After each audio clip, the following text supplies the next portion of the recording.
And it's a process that is ongoing. We've entered the third phase of the voter registration exercise, but there's also great indication that some successes have been chalked, if not a lot of it, but some little glitches or hitches have been suspected and also detected. It's raised serious concerns. It depends on which side of the political divide you are. But on the better part, we need to discuss this because the process is ongoing. We're just midway through, and so far the Electoral Commission says it has registered about 4.4 million people, and so approximately that also gives us an indication where we're heading towards.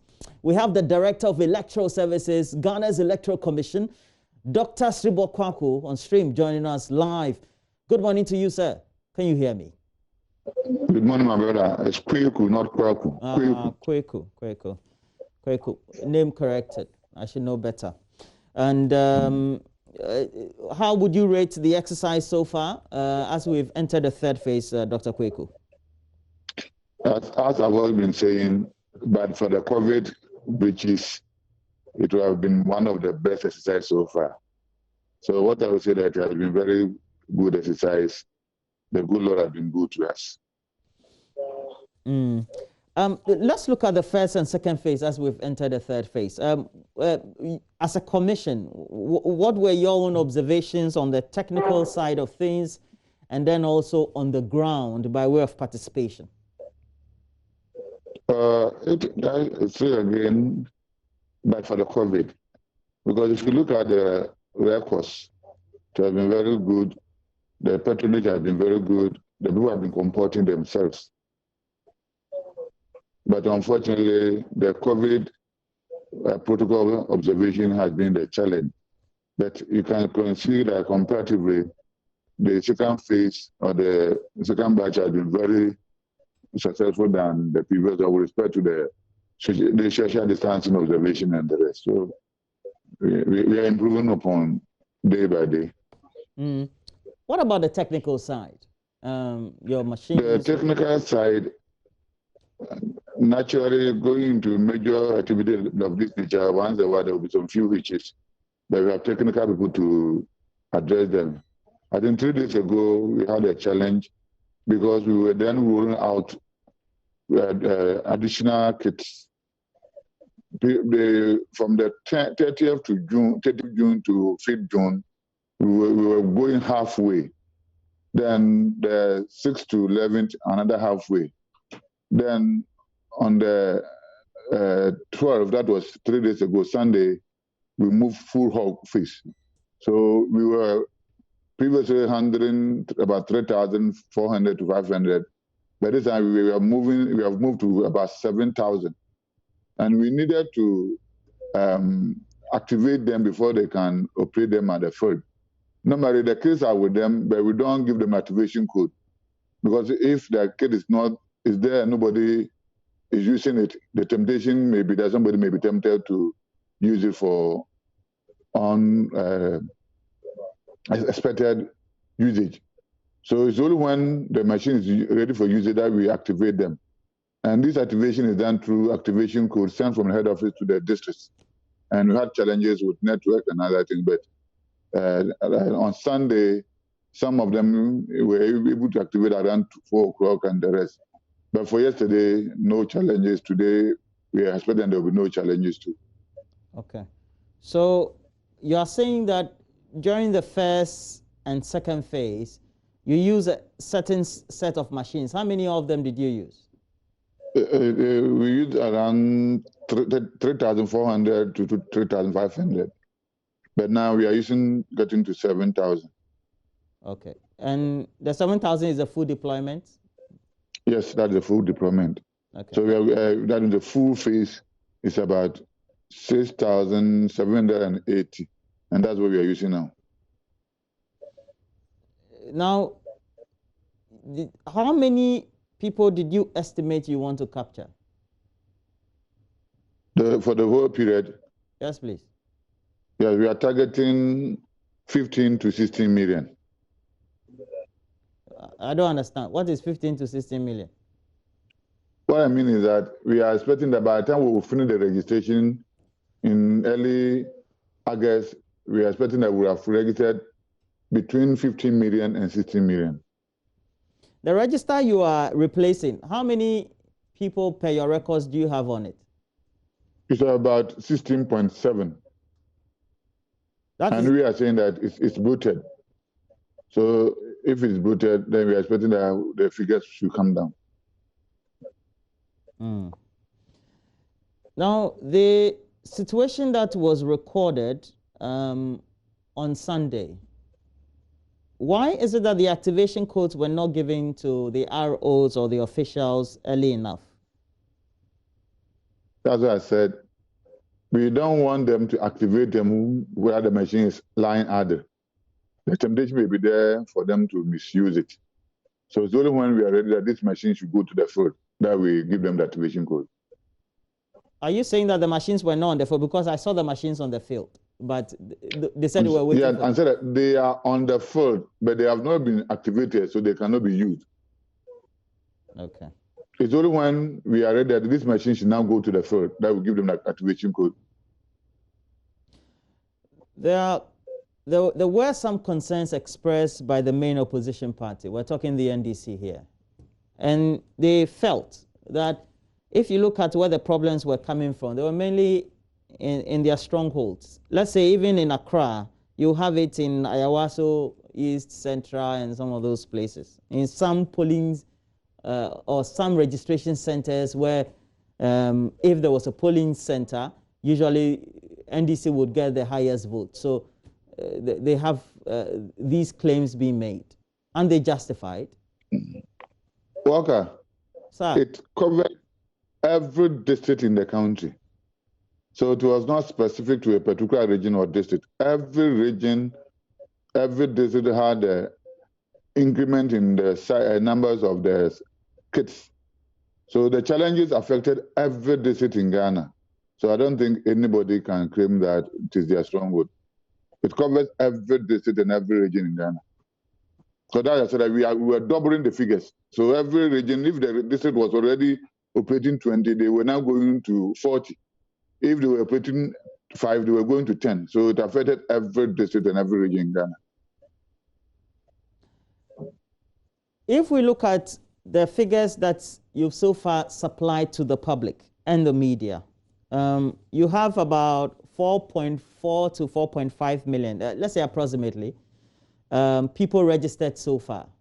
Would that enable you meet your target by the end of the exercise date? By our projection, we were expecting that we will register about 3.8 per phase. So registering 4 plus means that we had gone beyond our expectation. But we believe that people were not waiting for their turn. So they rushed to their nearby polling stations, and that means that as we move along, the figures will be going down. So it means that you may not get to the 15 million then? So if you had to go by the 4 million multiplied by 4, that would be 20 million. So if you had to register as you are registering consistently, that will go up beyond 20 million. But we believe that some people move to the center that they were not supposed to be. So by the time we get to the center, they might have registered. And that may advise and also warn people who have already registered at the wrong polling stations. They should not make an attempt to register when the machine gets to their actual polling stations or registration centers. Because when they do that, it will be seen as multiple registration, and they will lose their registration, and we will also prosecute them. What can the machine detect that, or your system detect that in real time? The machine is not networked.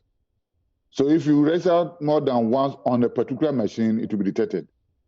But if you register on different machines, it is when the data goes to the database at the headquarters that will be detected, and the system will quarantine you. And that could lead to prosecution, because registering more than once is an offense. So that's why I said that if you write to the wrong polling station, then maintain your registration there. Don't go back to your center when it gets there. If you do that, you are doing multiple registration, and the system will quarantine you, and it means that you lose your registration. You may hold a card, but you cannot vote. In addition to that, we will come after you.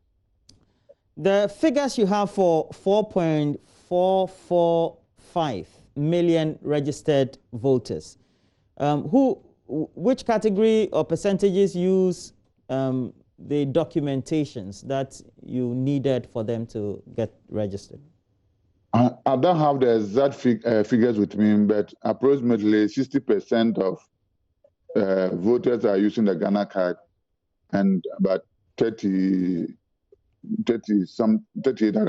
for the guarantee system, and about 2% for passports. Okay, since I have hindsight. I don't have the. Okay, so I have hindsight. According to the figures you are supplying, 62.34% so far out of the 4.4 use Ghana card, passport 1.9, 35.7 use guarantors, and you have less than 1% being challenged.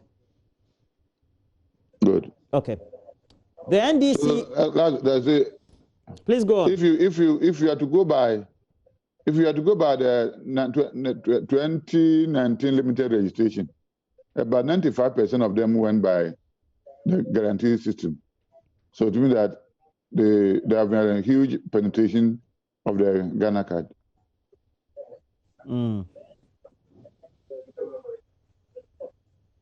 If we're going by this, then it means that we could have just taken database of Ghana card and then added guarantee, done a limited registration for guarantees.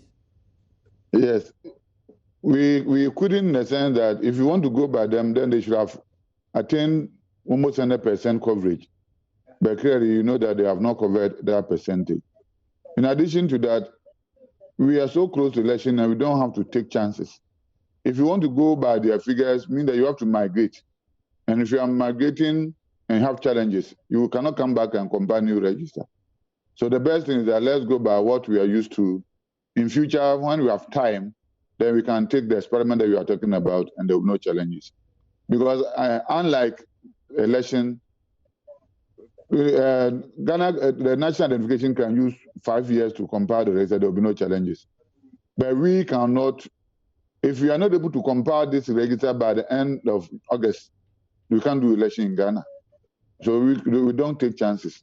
But when we have time in future, that's where we all be heading towards. That we only take their data and migrate the biometrics and the rest onto our system, and we'll compile the register from that.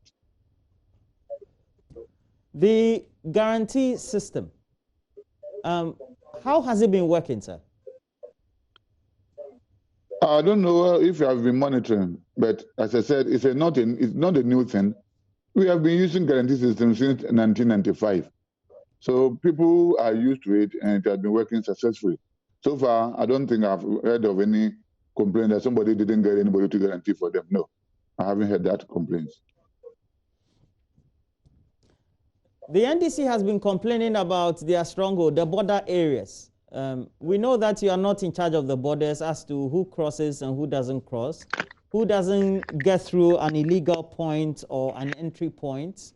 But how has that influenced what you do in those adjacent constituencies, so to speak? Like you said, we commission our responsibility that people will come to the center and we register them. We are not in charge of the borders. But one interesting thing that we have observed is that the challenges are higher at the border districts and regions. Yes, but so far we have not received any complaint that somebody was not registered or whatever. The system is that if anybody comes to the center and the person is presumed not qualified, you go to the challenge process and you challenge the person. But as I said, we are having a lot of challenges on the border districts as compared to the inland ones. But so far, so good. A press conference organized by the opposition party, and I'm asking this because they seem to be raising the concerns, so that everybody's feelings are assuaged and concerns also are assuaged.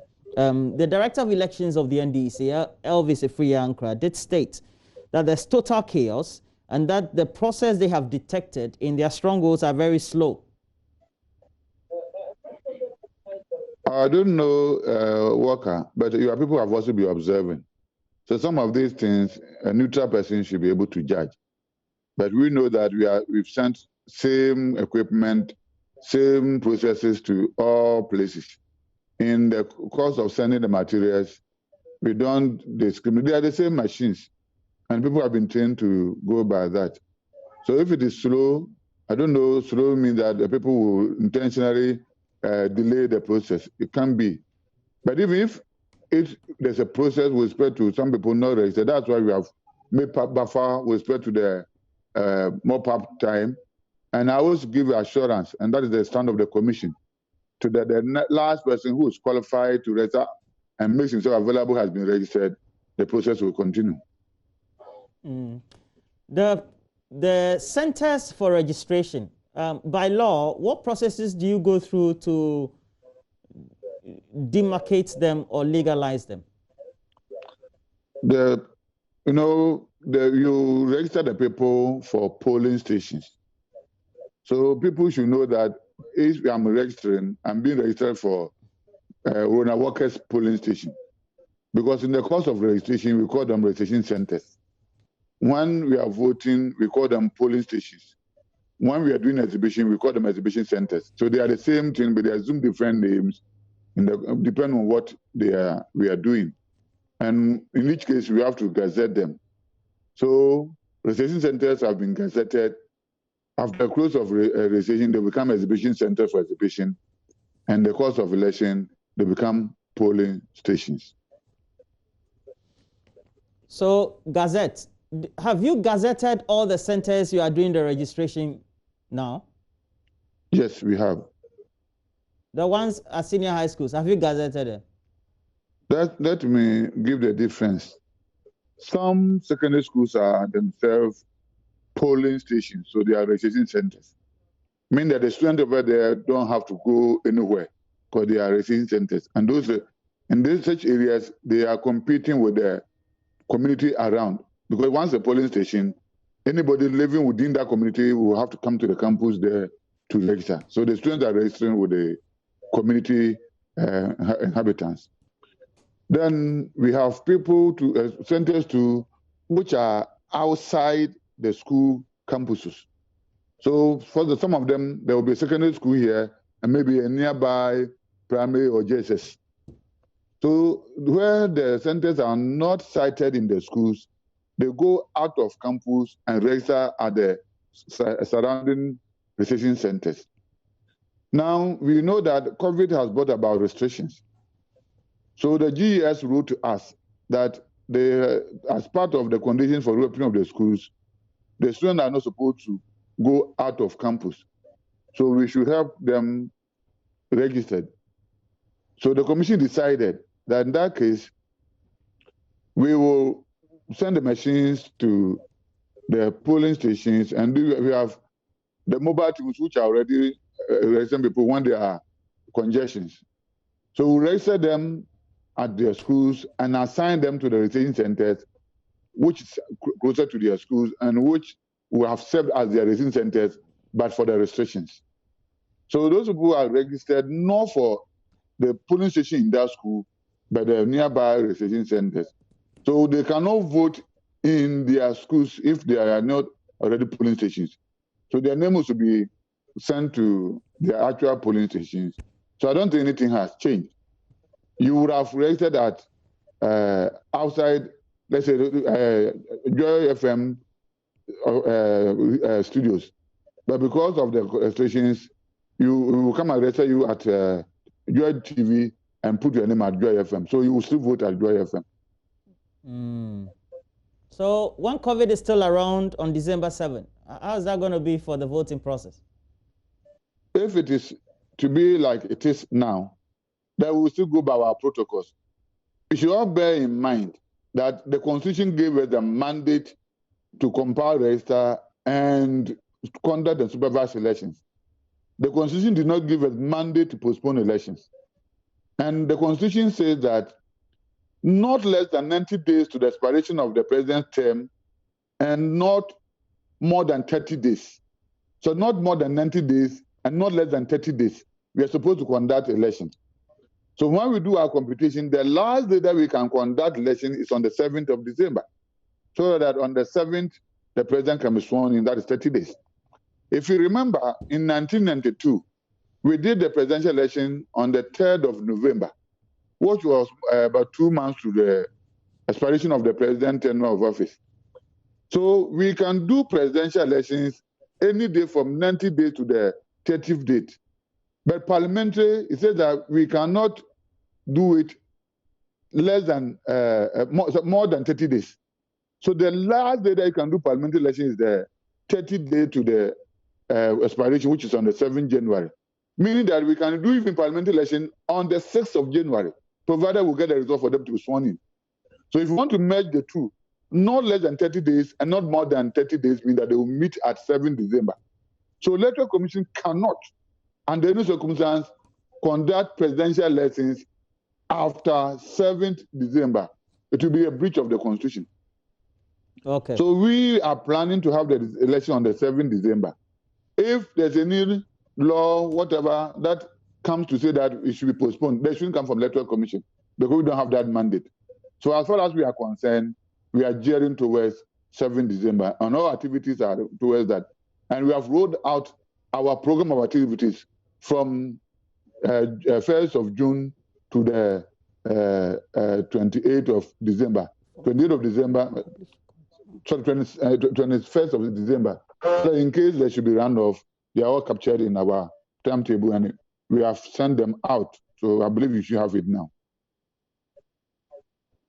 The question I asked was in relation to the structure by which you are registering across senior high schools, and I was asking on December 7th if the situation still persists. Okay. Okay. How is the voting going to be done for that category of people who are senior high school students and have to vote on campus?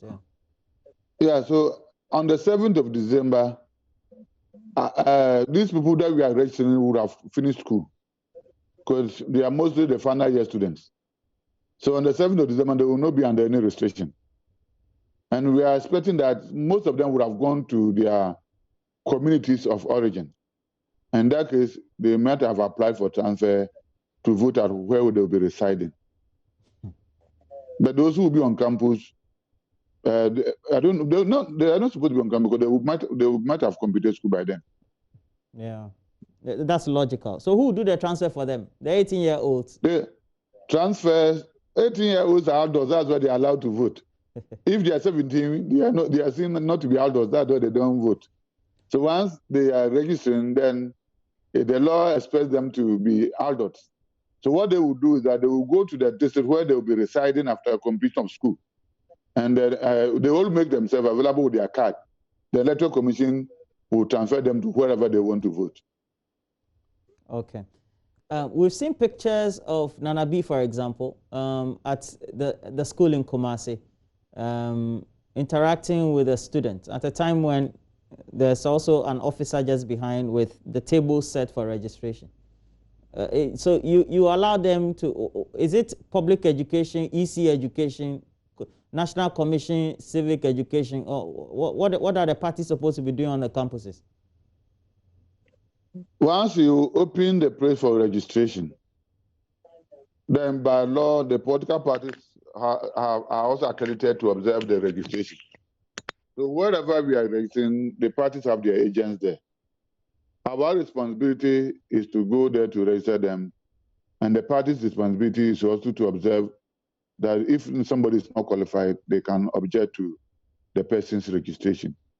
It is the responsibility of the school authorities to determine who goes there and who doesn't go there. It is their responsibility to determine who can have access to the students and who should not have access. Ours is to go there to register them. So I wouldn't know what transpired between Nanabi and the students. Dr. Serebour, it looks like there are lots of things you don't know when it comes to this one, because the parties are participating, right? We are doing our registration. We have accredited some of the party executives to also monitor their activities. So if he going there with accreditation, that is the school who should determine what anybody can do. The commission cannot go there and be giving instructions to them. You should go here, you should not go there. The school authorities are in charge of the schools. Our responsibility is to register them. There's a peculiar case of an NDC parliamentary candidate. During the registration process, he went to register, but we've had an individual go to challenge his eligibility to register at where he's supposed to register.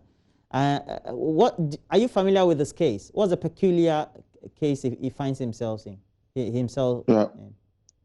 Per my briefing, you know, I was a deputy regional director in Central Agency, so I know the terrain very well.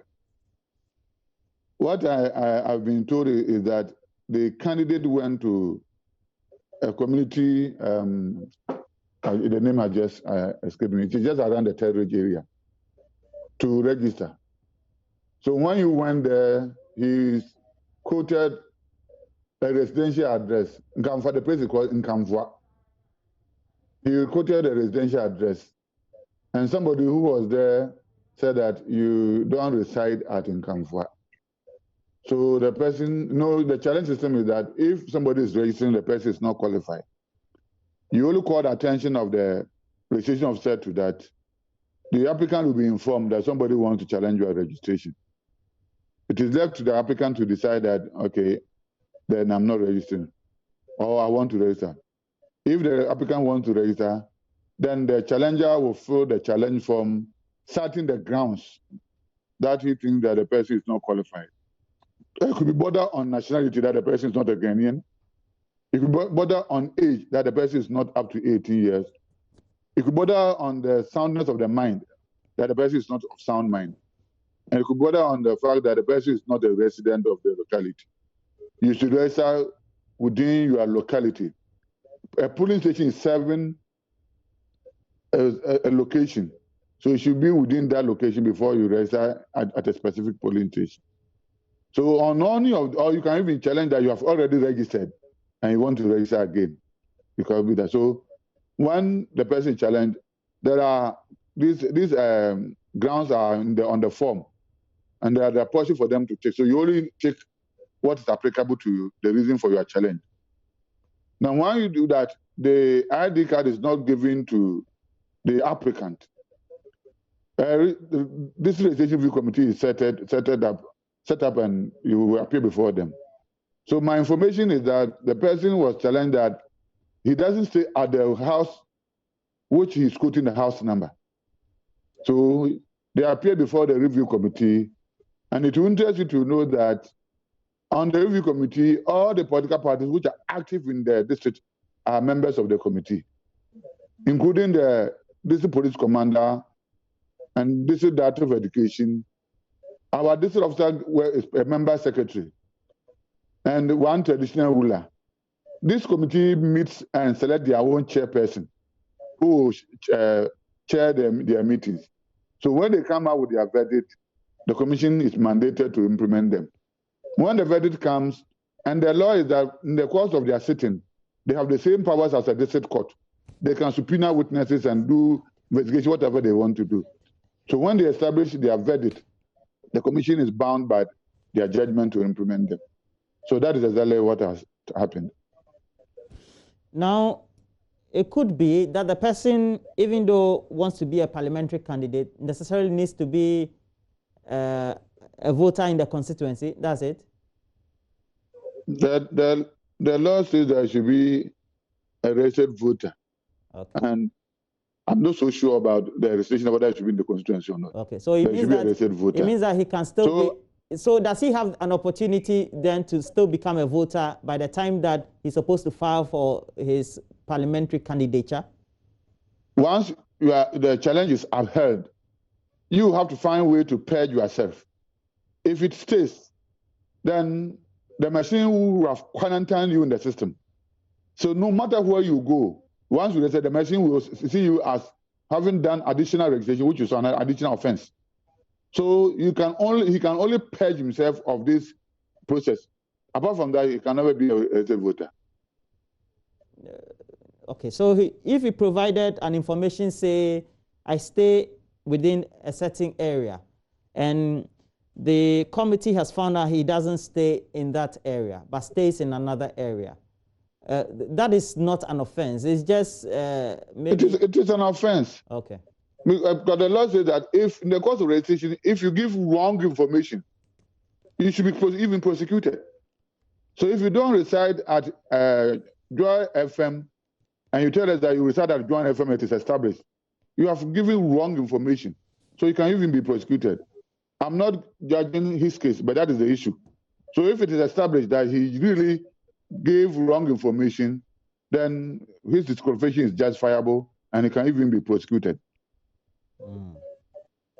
How would you, as Electoral Commission, rate yourself so far? As we enter, is it 3 days into the third phase of the exercise? Yeah, 3 days into the third phase.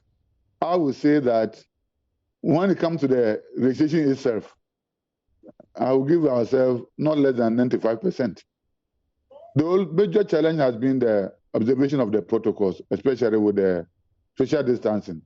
But anybody who has been monitoring the exercise from the first day to date, the person realized that there have been a lot of improvement because of the additional measures that we put in place to control the social distancing challenges. Okay.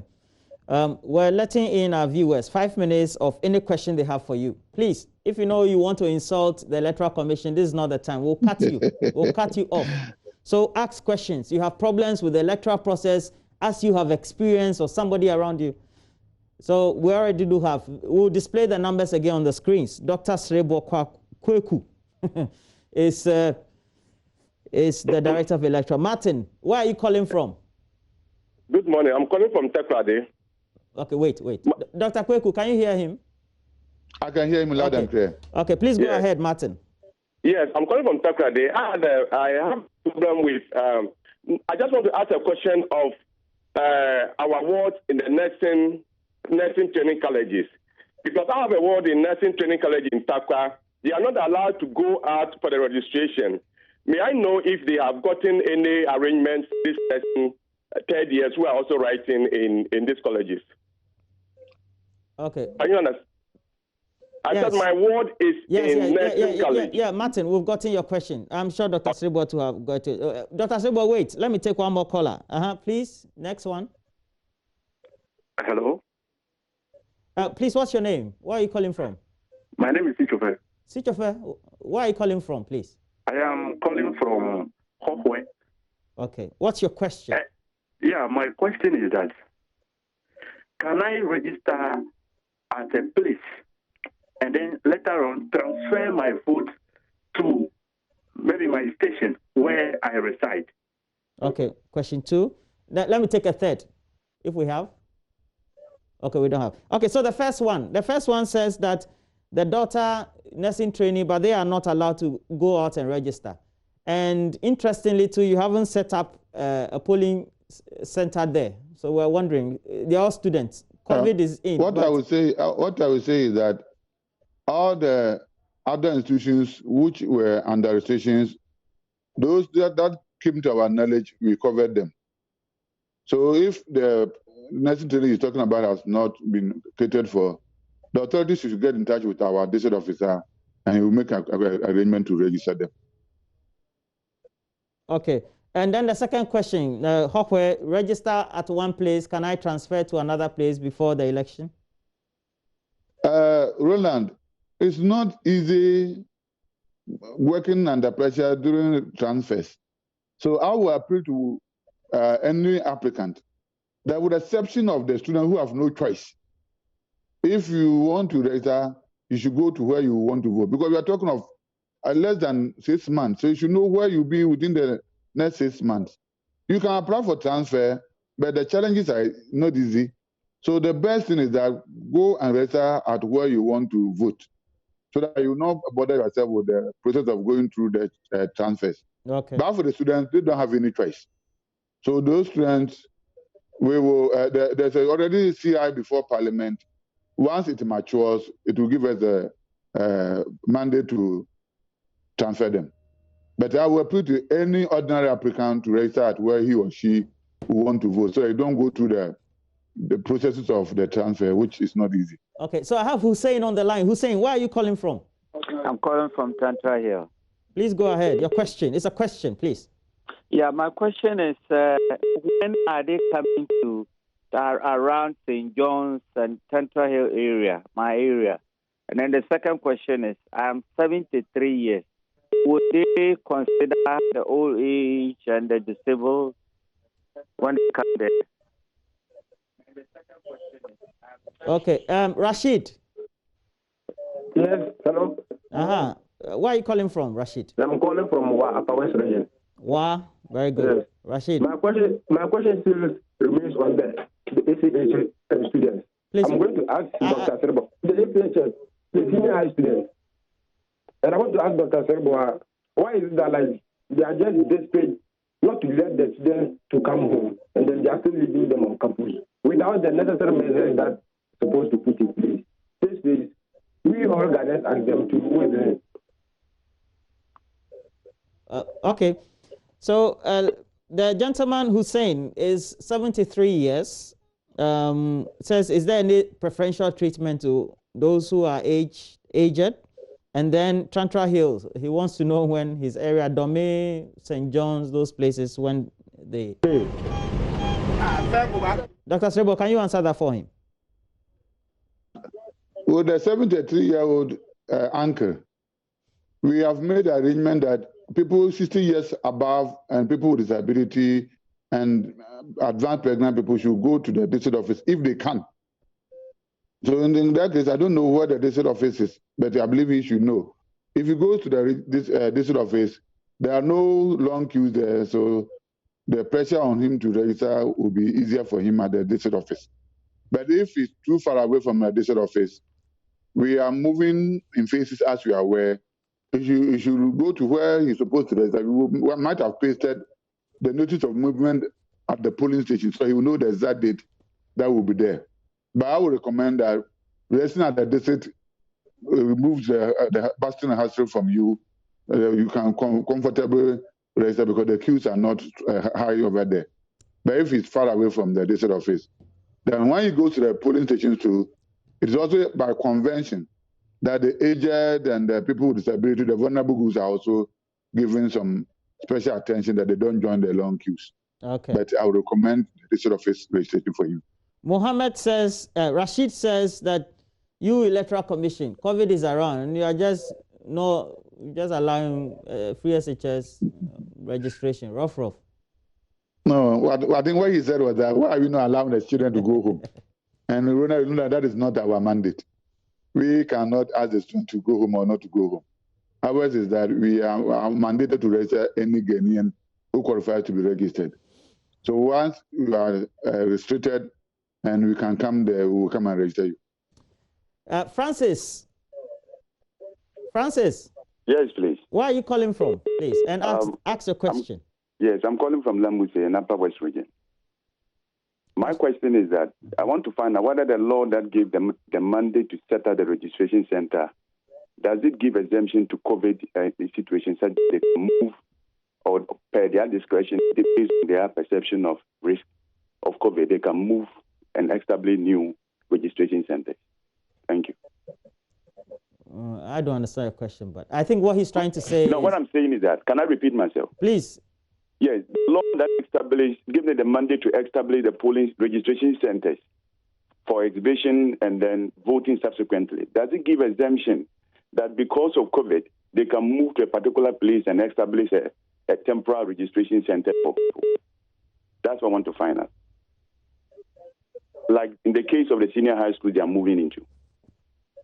Okay, I get your point. And then second, Mohammed, you're our last caller. Your question. Okay. Good morning.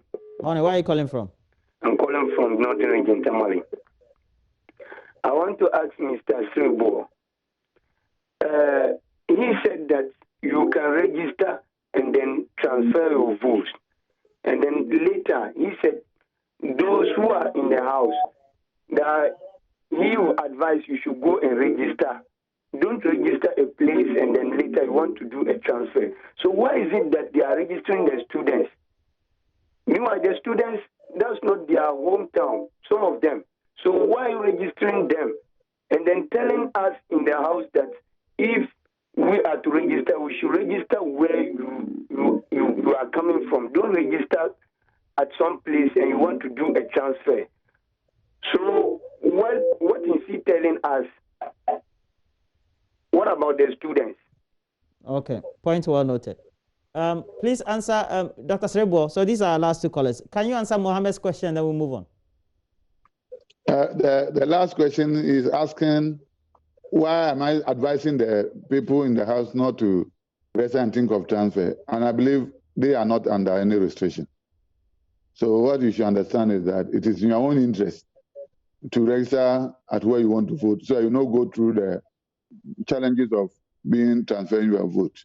Because that it will mean that you have to go to a district office, apply and whatever. But if you are residing at a place that you know that place where you will be during the election time, why would you want to register somewhere else and apply for transfer? There are a lot of people who move to the wrong places to register with the view that they will apply for the transfer.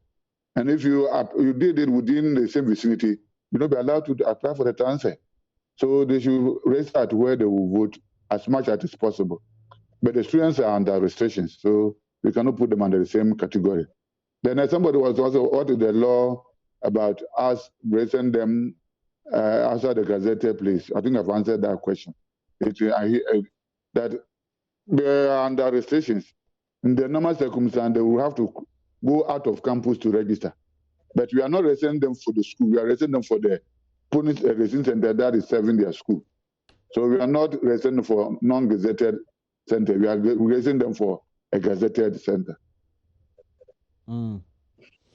Well, thank you very much. Dr. Serebour Kweku, and you have helped us. We've had some great interaction with you. And I know that all of us have been the better for it, well educated. You say you've rated yourself, that's the Electoral Commission, 95% for performing your mandate and objective based on how you intended to do this registration. I think we are going beyond 100% because our projection was that by the end of first phase, we should have rated about 3.8, and now we have rated more than 4.4. So we have gone beyond 100%. That's bad for the COVID. So I came down to 95 because of some of the COVID breaches. Okay. Now, let me ask you last question, then I'll let you off. We'll go to a center where we have concerns bureau at a free SHS school. Now, considering the challenges in adhering to the safety protocol during this registration process, should the COVID pandemic continue as it is now, what measures will the EC put in place to ensure strict compliance for all the safety protocols during the main election? So we will beef up security, because that one will be one-day activity. So we'll beef up security and we'll continue to educate Ghanaians that COVID is real. So they should take all the necessary precautions in terms of the protocols, so that they don't infest or get themselves infested. So I think that's what I would say. But we will go by the protocols that have been laid down by the National COVID team. Dr. Serebour Kweku. Sorry, I seem to be saying Kwaku all the time. Dr. Serebour Kweku. Thank you very much. Okay. Dr. Serebour Kweku is Director of the Electoral Services, the Electoral Commission of Ghana. Thank you very much. The interaction has been good and worth it. And we can always call on you when we need to have these Q&A so that we clarify some of the concerns that are being raised.